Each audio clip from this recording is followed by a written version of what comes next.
These are the enemies of Ugandans. He's ready to shoot us. Look how his dress is covering his face. Stop brutalizing us.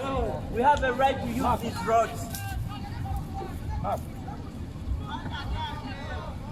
You're ready to exercise brutality on us. We are unarmed. All we have is the tooth. And you're armed to the tooth. Why are you being so brutal to us? You want to kill us? Oyagala tukuba masasi. Lwaki jaye mundu? Lwaki okotinga pistoyo? Oyagala na Uganda, can you believe it? Oli muna Uganda.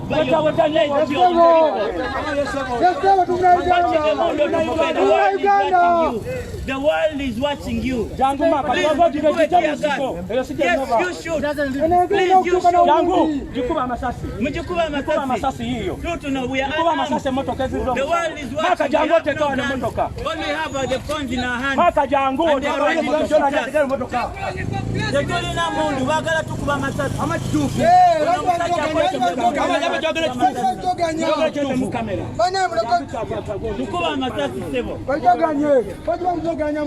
many are you going to kill?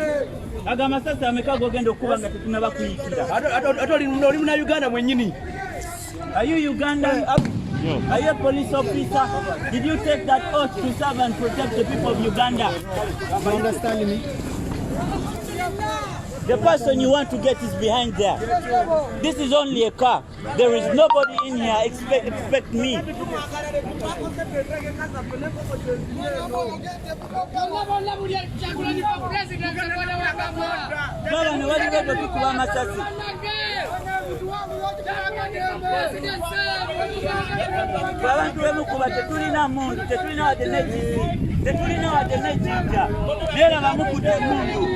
Are you even police officers? Are you here to assassinate people? No, to be protecting for how long is he going to be in power?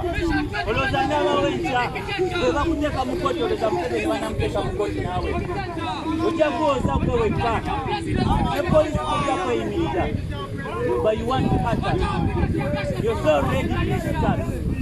Yes, omulabi wa Ghetto Media njagala okutegeeza nti abasajja bana ba counter terrorism oba be bayita Black Mamba bayimiridde ku motoka ya Kyagulanyi maaso gano mu maaso gayo essaawa zino bakookinze komanda bonna beebisa amaaso tulina gwenza kutegeerako bakookinze bamugambye omupiira gumu ogusimbulawo sasi omupiira gumu gokka ne gugeza yeesenvulako sasi Kyagulanyi bamuganye okuyingira legu abasajja bali wano bakambwe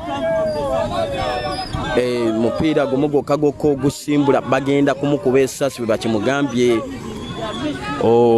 bakadde baffe bali wano bote bamanyi nti eggwanga lya Amerika lyafulumiza dda ekiwandiiko ku kutulugunya Abannayuganda bakyagenda maaso bogenda maaso na kutulugunya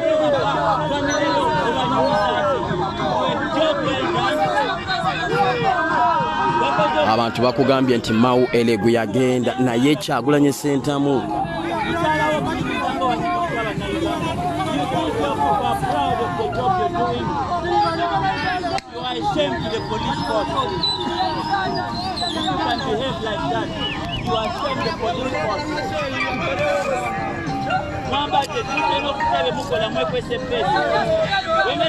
If you're doing the right job, why are you hiding your faces?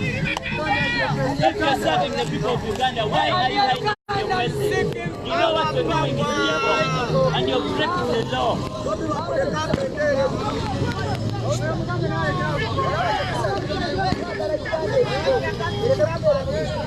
We are just sitting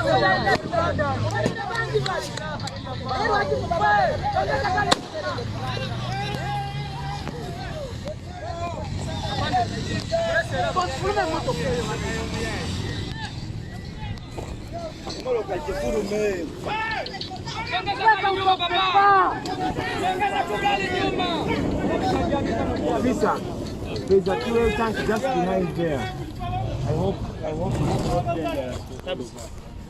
Jizikiza baba, jizikiza. Jizikiza. Ingini sema ingini. Sasa hata kama gari yetu ikichomeka bwana. Inaungua. Unapo yako akisema. Ingini na kuchomeka, ingini nachomeka. Iti gas. Nubian ile tabaki kujua na mtu huju. Mzee wangu moto kwa bado visa uli walika.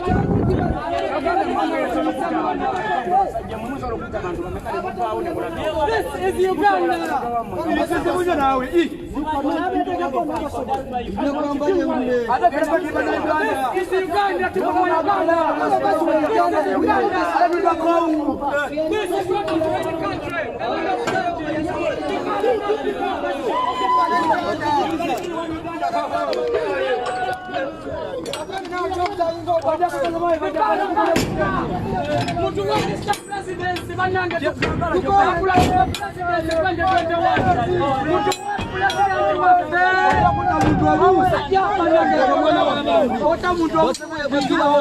Anange watu wa msajja wafe.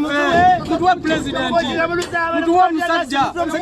Mtu kwa ndio msajja tuliao tumitegera. Nebo munakulewo. Nalo nyanyaza tuteka maso. Bana.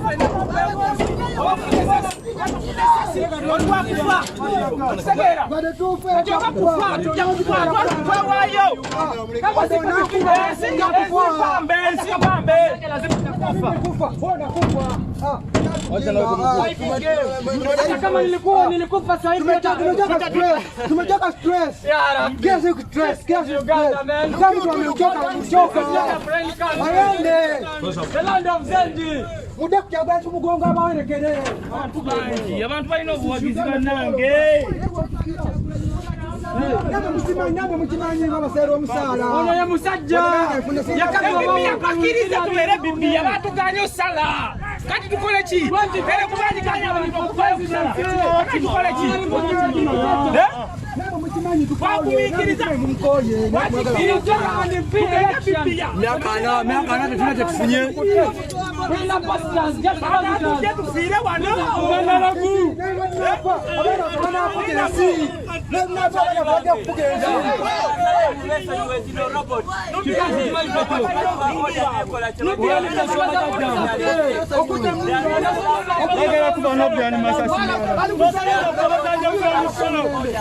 Tuli wano.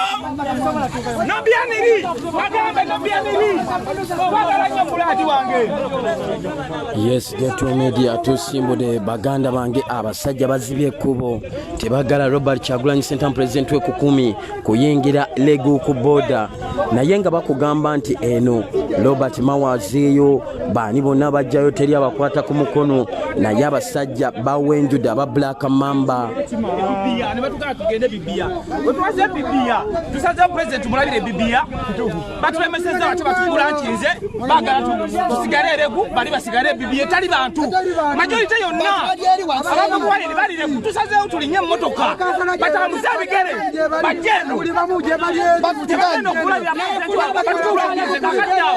tuina kwera muntu batugande mawe yeje yatukereko Bobiwine chakuma wano bagala mukwayire legu temese kubure kale mukuyi kwanza ulangere hata kama ni kutembeza miguu nasoma sira mulimu wala njoga kitufu.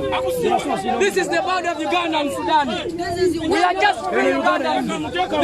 abalabe ba Geto Media tuli legu Robert Kyagulanyi Center President we kumi bamuganye okuyingira legu ku border ate ne bagana abantu beregu okuvaayo okugenda mu kifo kye bamuwadde ekipya kyokka ekifo kye bamuwadde ekipya temuli wadde omuntu n'omu ekiringa omuntu okuddira olusaalu n'alukuwa nagamba woba okuba campaign ate abantu abalize ku campaign ne babagana okujja ku campaign zo katugende maaso Geto Media okuweereza embeera yonna nga bweri tiyagasa anyose naye ate nga bakugamba bamawu baali batuuse legu bo tebalina wadde omw abakuba ku mukono naye lwaki ye Kyagulanyi bamugana okugenda elegu.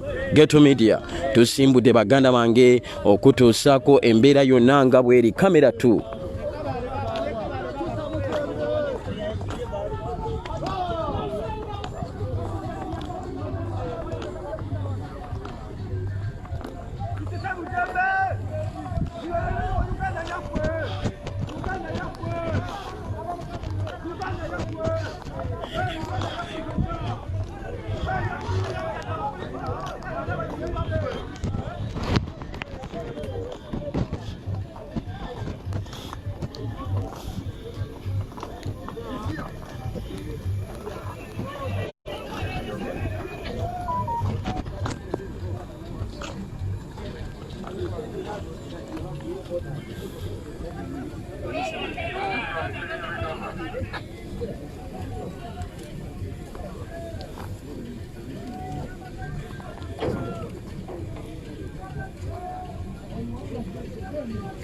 Abantu babugamba agende mu kifo ekitalimu bantu ate abantu babaganye okuva eri okujja eri.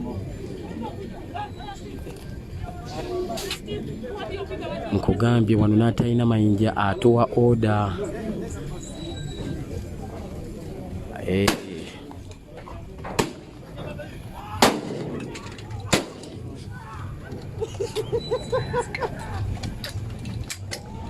Explosive, don't make it happen. Explosive.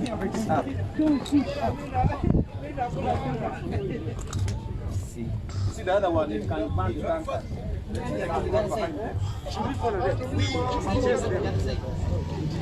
The problem will be for manpower.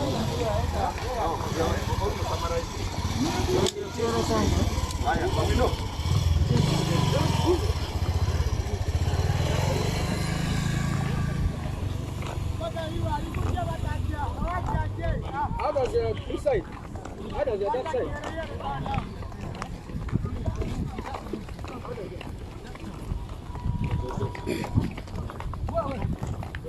Abasajja bakuba bukanista wansi wa tanka ez'ebimotoka bino nsuubira kino tebamanyi buzibu bwakyo n'ekisobola okuviirako emmotoka okukwata omuliro.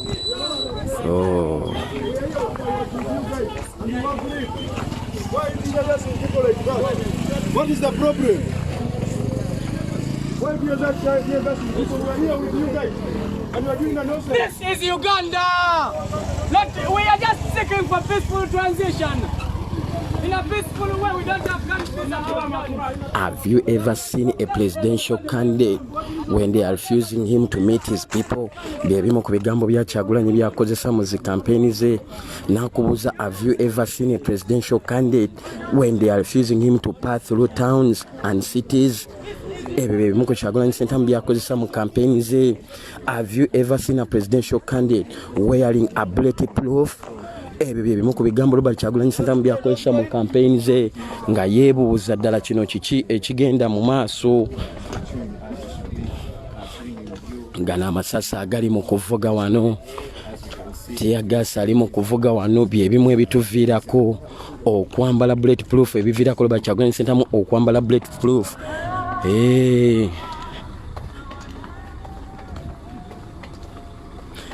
Baganya abantu okusala okujja ku laali ate gy'abadde alina okuba laali nayo bamuganyiyo. Kyetuliko ebimotoka bino byolaba bali mu bikubamu bukanista wansi ku tanka z'amafuta.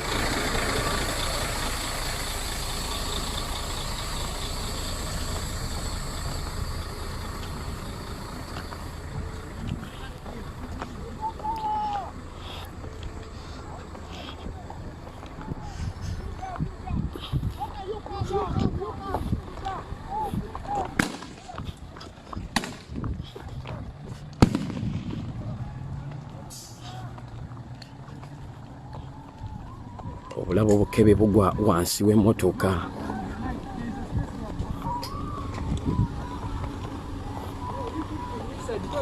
Destroy your mirrors, okay? Put the vehicle, there is a space between those two mirrors behind there. You don't want to destroy your mirrors, okay? Put this behind there. Because when you keep it on the road, I will tell you. This one is not understand. I don't want to destroy his mirrors. Let him put the vehicle aside, like a space like this one.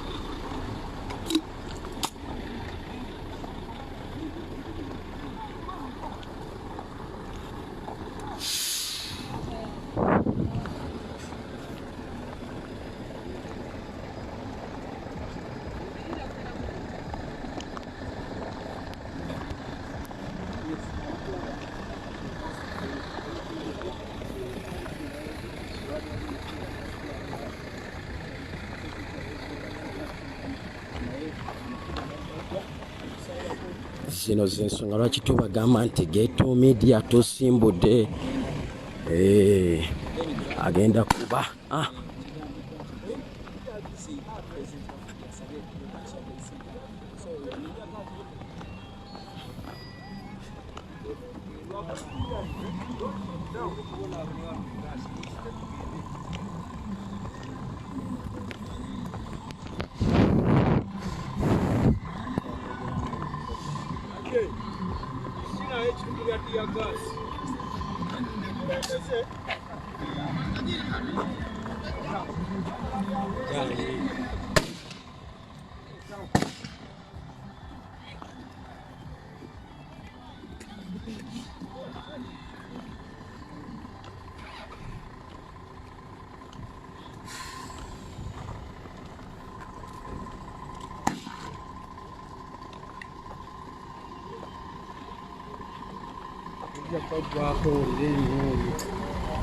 nga bakuba amasasi Black Mamba bakyayinamu amasasi.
Come here.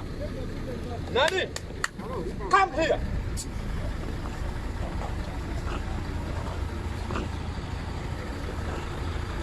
Komanda nga mukambwe nnyo. Jagala okutegeeza komanda talina yadde ejjinja n'erimu naye ye komanda awa abalina amayinja oda. Okisanga Uganda Ghetto Media tusimbudde baganda bange. Robert Kyagulanyi Ssentamu tebaagala ayingire boda y'elegu naye nga bakugamba nti bakandidate nga Robert Mao azze n'agendayo n'agenda ne mu katale n'agula ennyaanya azze n'akubayo olukuŋŋaana ewatali kumulemesa naye ye Robert Kyagulanyi Ssentamu ekkubo balizibye tiyagaasi avuze.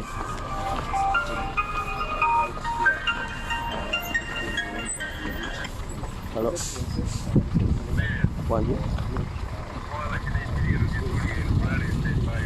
Hey.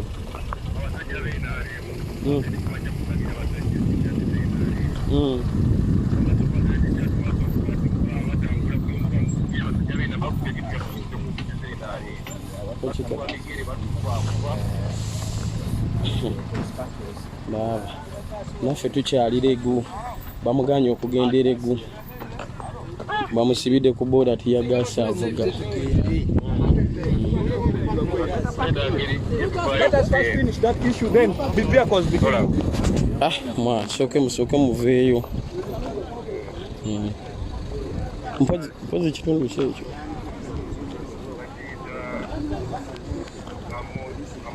Amoyo kati abantu be bawa t-shirt nabo bazambala.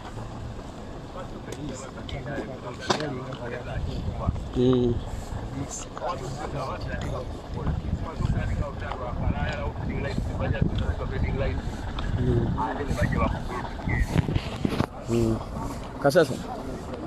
Hello. Kasasa. Mbadde sikuwulira obadde ogamba ki ekibaddeyo kati twogere.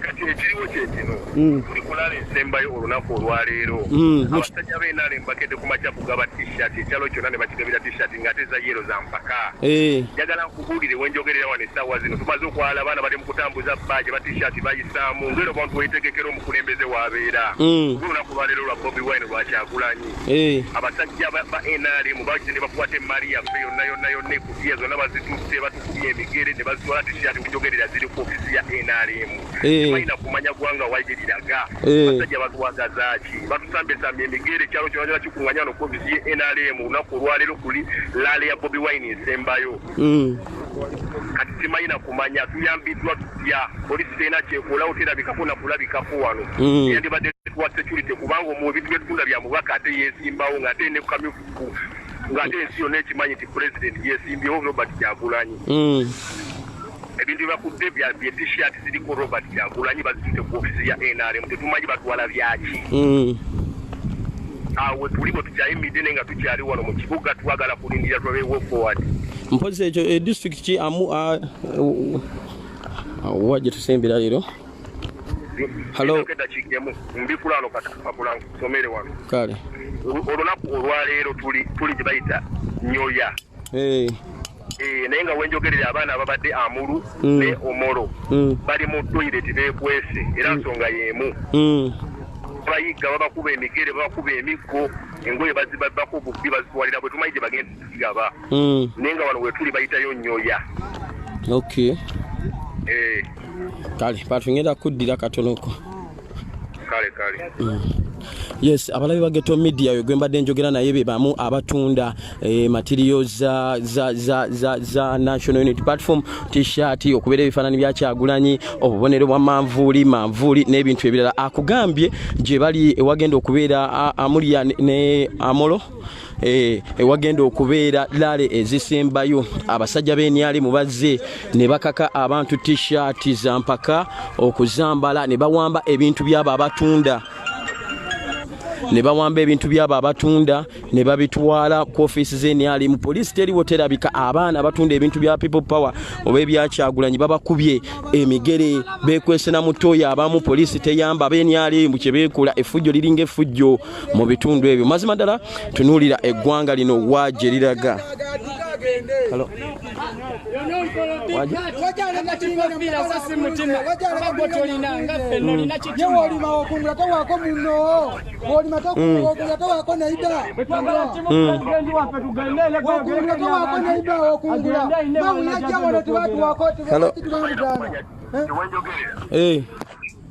nti omukyala abadde ku poliisi wano ku ofisi ya NRM bwe badde batute ebintu byaffe bamukubye ekibooko naye era mukubo ng'omusajja ayambadde ekiteeki kya yero eddiini ya bulaaka ya bbulu engatto eri awo eringa yamagye yamukuba kibooko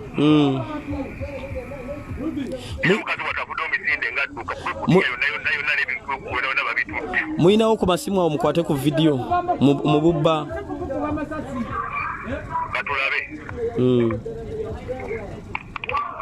baganda bange yeyo ewalira leza Kyagulanyi ezisembayo olunaku olwaleero naye ng'esooka lusooka elegu yeno gye tuliko essaawa zino bamuganye okuyingira legu oyo akulikiwadde ku simu akugambye nti laale gye zigenda okusembera ebbiri abasajja b'eNRM bawamba ebintu ebitundibwa ebya National Unity Platform oba t-shirt eziriko obubonero bwa Bobiwine n'ebifaananyi bye ababitunda babakubye ekibooko babakubye emigere bali makubo basambagala abamu bakoseddwa naye poliisi batunuulira butunuulizi. Omwami ekisembye akunnyonnyodde nti ababakuba engatto ziba z'amagye, kitengi kya yero, oluusi empale ebyabyo, naye nga tetutegeera ki kigenda maaso mu kitundu ekyo. Omulabi wa Ghetto Media muganda wange katugende maaso n'okutegeeza ebigenda mu maaso, naye nga tuli waneeno omukulu bamuganye okuyingira ekitundu kino. Robert Mao yayingira n'agula n'ennyanya mu katale n'akola n'ebintu ebirala nga tewali amukutte ku mukono. Yes, wano ebibia ku Barracks babaganye okusala kankweko ku batuuze b'ekitundu kino nabo owulire kye boogera eri obusungu bwe balina. Yes, Ghetto Media tusimbudde baganda bange. Balembesera president waffe okujja ogenda wali eregu mu town awali abantu abangi baagala abeere wano wali abantu abatono basaideko waneno ku Barracks naye tulusaba kimu president waffe bamute agende agenda abantu bamawu yatuka entegeeragana yabadde nti omukulembeze alina kwogerera legu abadde alina okwogerera si bibiya wano tuli bibiya wano tuli bibiya omukulembeze alina legu waliwo bakansala baki omukulembeze alina beera legu si bibiya ku Barracks ne baluwa eregu baki batugamba eregu omukulembeze alina kubeera bibiya alina kubeera legu si bibiya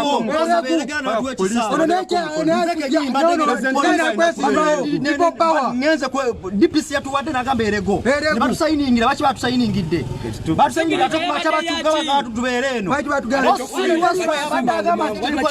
tetubeera mu kite tubeera erego tubeera erego mwana mawe yajja ekibamukola erego nayo kubeera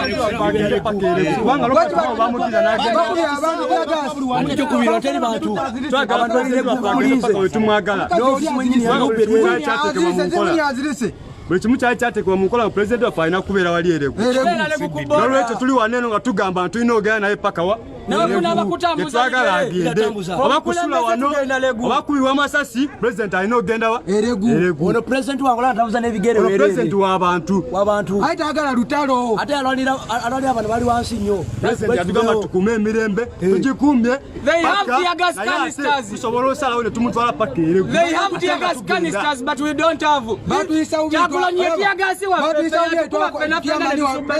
bamukiza okujja ku kyapuleneti batuyisa bubi wano batuyisa bubi ne basiba n'ekyemaani waffe Mawo yajja eregwani yamukuba ku mukono teri yamusulira akayinja mu kkubo twegazaaya n'omutusanyuka batuyisa bubi omwana w'abandi uno pulezidenti w'abantu huyu pulezidenti wetu we are just seeking for a peace transition in a peaceful way. Tumechoka, tueleze kama hataki kutoka ayende. Tumechoka hadi wafanya kila kitu chenye wanataka, lakini pia wajua tiko siku hizo silaha lazima zitageuka kwa wananchi. Ya pili hii nchi yetu iko silaha na chenye kama ya mwili bagenda zitengizanze kwanza lya acha kuja mwili kwa mazisule soma sina mwili bagalo segera teri mulimu ya balondemu tuno kukiriza gatugamba uniform zibagenda zamba zikasukeri bagalo kukabantu tuno kukiza kubanga twasalawo dda. All of us we are Ugandans, we need our freedom. Omukulembeze balagana kubeera legu kukoda wangoyo. Yes, babatuuze be elegu bagamba mwano ebibya we bagala kuba olukungana tewali yadde omuntu era ekifo kye bamuwadde kiri mu Barracks mwennyini naye nga abajamani ba DPC RPC bataddeko omukono ne muto wange bamutira ku wano wennyini muto wange wennyini. If we only come together we can change our destiny. Omwana yakyogera nze natulira baganda wameka bakudde baganda wameka president mwata security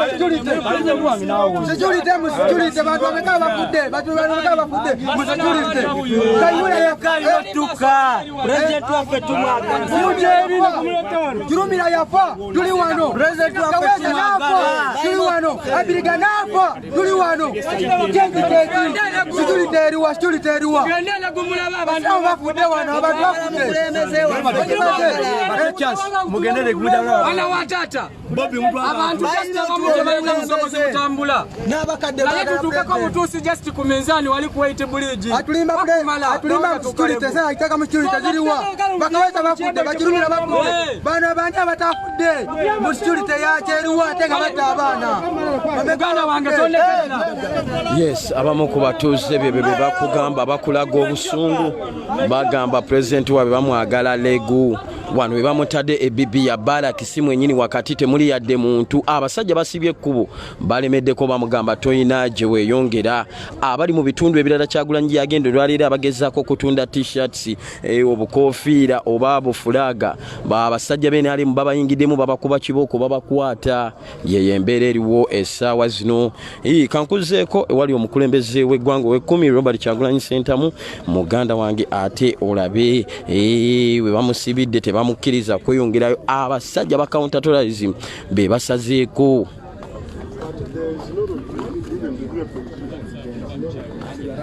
Just a matter of passing us.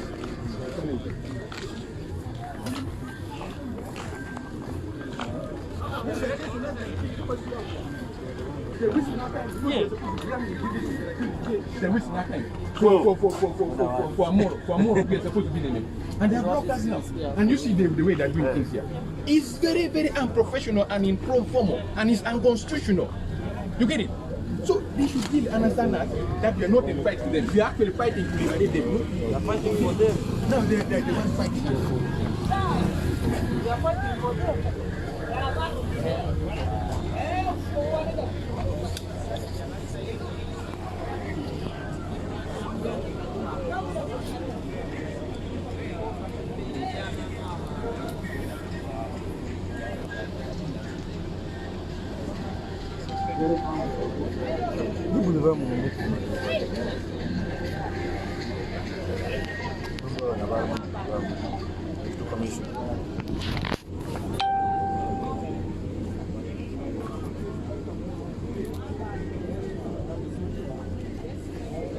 So what are they doing?